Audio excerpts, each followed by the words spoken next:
Good morning guys. आज 26 জানুয়ারি চলে এসেছি আমরা একটা পিকনিক স্পটে। পিকনিকের আমেজ নিয়ে আজকের সকালটা শুরু করছি, আজকের ব্লগটা। তো আমরা কোথায় পিকনিকে এসেছি, কি করলাম পিকনিকে এসে, সব কিছুই আপনাদের সাথে শেয়ার করব। জায়গাটা ছিল ভীষণ সুন্দর, মনোরম একটা প্রাকৃতিক পরে আমাদের রানাঘাটেই অবস্থিত। এবং এইটা দেখে আপনারা কমেন্ট বক্সে লিখুন কোথায় এসেছি। সম্পূর্ণ ব্লগটি দেখতে থাকুন। আমিও সকাল সকাল উঠে রেডি হয়ে, হাজবেন্ডও রেডি হয়ে গেছে, রেডি হয়ে নিচ্ছে। হাই করো, হাই।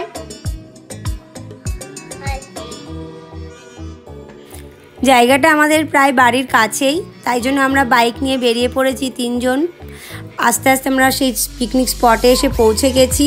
আমার ছেলে তো খুবই এক্সাইটেড, ওর ভীষণ ভালো লেগেছে। ও তো চারিদিকে ছুটোছুটি করে বেড়াচ্ছে। আস্তে আস্তেই দিদিদের সাথে দেখা হয়ে গেল। এই যে শিখা দি, তারপরে পর্ণা দি। যেতে না যেতেই সবাই আমাদেরকে খাওয়ার জন্য যেতে বলছে, হাই করছে। কেউ তো সবাই নাচানাচি শুরু করে দিয়েছে, দিদিও নাচছে, খুবই ভালো লাগলো। এরপরে সবার সাথে আমি আমার হাজব্যান্ডের সাথে পরিচয় করিয়ে দিলাম। তারপরে আমাদেরকে আবার খেতে যাওয়ার জন্য বললো, দেখেই দেখলাম না তাড়াতাড়ি যাই। যেতে না যেতেই বর্ণালীদির সাথে দেখা হয়ে গেল। যাওয়ার সাথে সাথেই আমরা ব্রেকফাস্ট পেয়ে গেলাম। ব্রেকফাস্টে কি আছে দেখুন, লুচি আলুর দম। ওহ, যেমন কালার তেমন তার স্বাদ। চটজলদি ব্রেকফাস্ট ছেড়েই আমরা পৌঁছে গেলাম ফুলবাগানের দিকে। চারিদিকে হলুদ আর সাদা চন্দ্রমল্লিকার বাহার। ক্ষেতের মাঝখান দিয়ে খুব সাবধানে চলাফেরা করতে হচ্ছিল।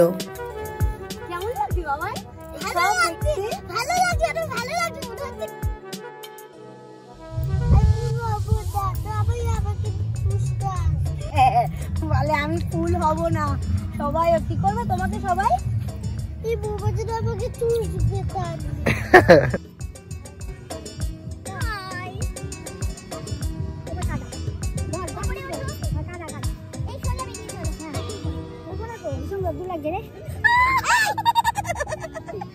বলো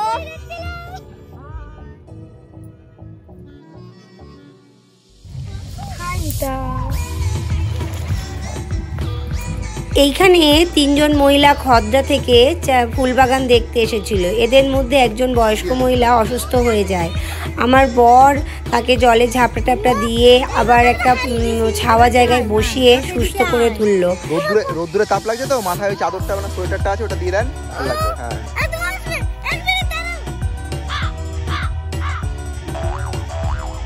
অ্যাক্টিভিটি করো।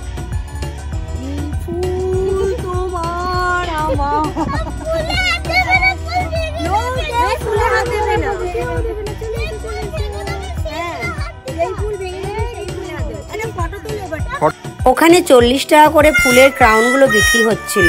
আমার বর আমাকে ভালোবেসে নিজের হাতে এই ক্রাউনটা বানিয়ে দিয়েছে। জানি না ভালোবাসা না পয়সা বাঁচানো। আমার ছেলেরও একটা ফুলের ক্রাউন চাই, ওকেও বানিয়ে দিতে হবে। ওকে বানিয়ে দেওয়া হয়নি বলেই বাবার ওপর হামলা।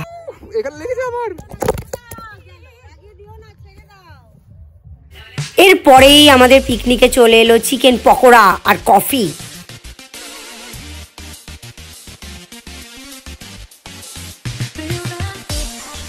বন্ধুরা, এই জানুয়ারিতে কোথায় কোথায় পিকনিক করেছো আমাকে কমেন্টে অবশ্যই জানিও কিন্তু। এদিকে রান্নাবান্না হচ্ছে, দুপুরের আয়োজন। এদিকে সবাই আনন্দ হই হুল্লোড় করছে, গল্প করছে, কথাবার্তা বলছে। ওদিকে গান বাজছে, নাচানাচির জন্য সবাই রেডি। পিকনিক পিকনিক পরিবেশ।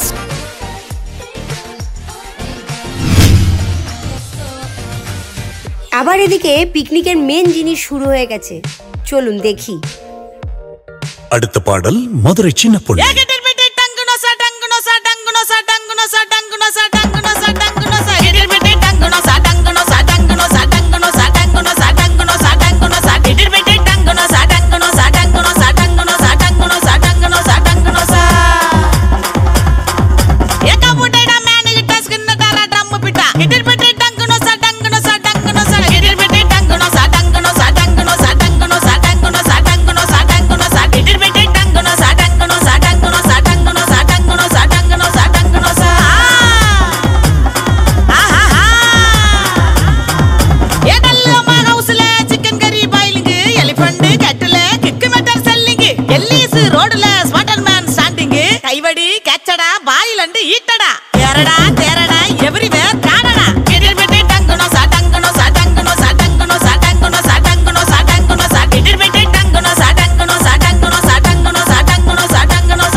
নাচানাচির পর সবাই খুব ক্লান্ত হয়ে গেছে, তাই সবাই শান্ত হয়ে বসে সবাই ভ্যারাইটিস পোজ দিয়ে আমরা গ্রুপ ছবি তুলতে ব্যস্ত হয়ে পড়েছি।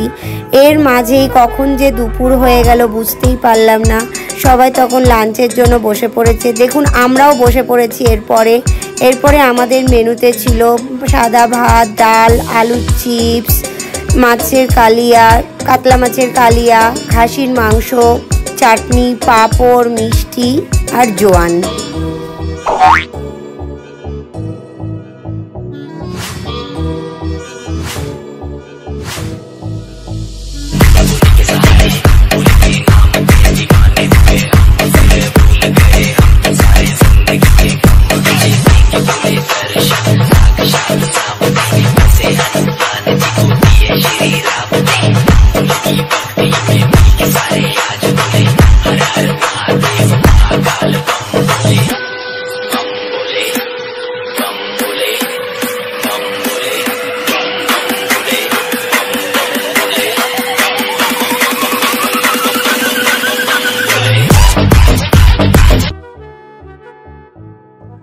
পিকনিকে এসে খুব ভালো লাগলো।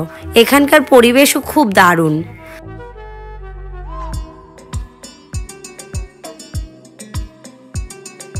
তো আজকে 26শে জানুয়ারি, সেই উপলক্ষে অনেক জায়গায় অনেক পিকনিক হচ্ছিল এখানকার স্পটে। একে একে এবার বাড়ি ফেরার পালা। সবাই একে একে বাড়ি ফিরে যাচ্ছে যে যার বাড়ির উদ্দেশ্যে। সাথে নিয়ে যাচ্ছে কিছু স্মৃতি, কিছু মোবাইলে ফটো আর ভিডিও, যেগুলো সারা জীবন আমাদের স্মৃতিপটেই থেকে যাবে।